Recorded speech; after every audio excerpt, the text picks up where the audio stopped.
D'abord, nous actons le fait qu'une seule déclaration d'utilité publique ait été retenue pour l'ensemble du tracé de la ligne 1 de tram, ce qui est une bonne chose, que nous avons d'ailleurs obtenu au Conseil métropolitain contre l'avis, notamment du maire de Nancy. Ce qui veut dire que l'accès au plateau de Brabois est gravé dans le marbre, ce qui est fondamental. On ne peut pas développer le plateau de Brabois autant qu'il l'est aujourd'hui et qu'il le sera encore plus demain, et ne pas prévoir un accès aisé en transport en commun depuis le centre-ville de Nancy ou depuis le vélodrome à Vendeuvre. Un financement qui n'est pas satisfaisant parce qu'il n'est pas trouvé, un plan de financement aujourd'hui qui n'est pas consolidé. Il s'agit quand même aujourd'hui pour la métropole d'investir près d'un demi-milliard d'euros pour une seule ligne de tram, ce qui pose de véritables questions. Je crois que la question du financement inquiète l'ensemble des élus grandanciens. Ce n'est pas propre au groupe de gauche ici présent aujourd'hui, mais c'est quelque chose qui est beaucoup plus large. Le calendrier, avec une grosse part de travaux, avec des études encore incomplètes, qui me semble difficile à tenir sur 22-28. Donc j'aurais tendance à dire, desserrons un peu le calendrier pour ne pas passer à côté d'éléments, pour être sûr des affaires et peut-être resserrer à ce moment-là la réalisation qui ne courrait plus de 22 à 28. On pourrait resserrer cette réalisation. Le principe est le suivant.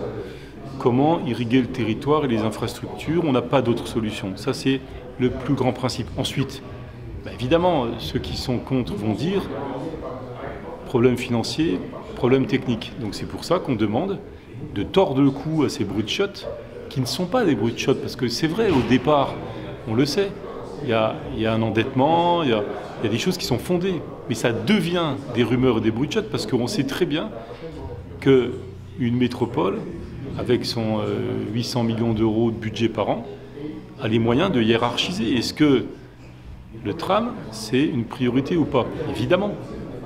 Est-ce que d'autres projets peuvent passer peut-être derrière ou à un autre moment? Peut-être. Il faut aussi faire le choix. Il y a l'emprunt qui est possible, il y a des projets qu'on peut abandonner ou mettre ou renvoyer à plus tard. Mais cette perspective de mobilité pour accéder au plateau de Brabois et desservir toute la métropole, elle est essentielle. Il y a aujourd'hui, dans le projet tel que présenté par la métropole, aujourd'hui, plusieurs années sans tram. Que va-t-il se passer? Comment les grandanciens vont-ils être transportés? Quelles solutions alternatives vont-elles être proposées?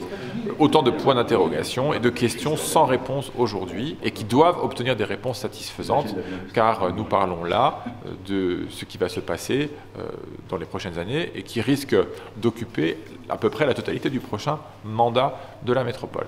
On dit oui, on le dit vraiment en le martelant, mais il faut convaincre sur la faisabilité financière et technique, parce que ceux-là même qui disent oui sur le principe, et on le sait, peuvent dire non s'ils ne sont pas convaincus sur ces points qui ont été mis en avant. Donc on veut vraiment blinder la décision.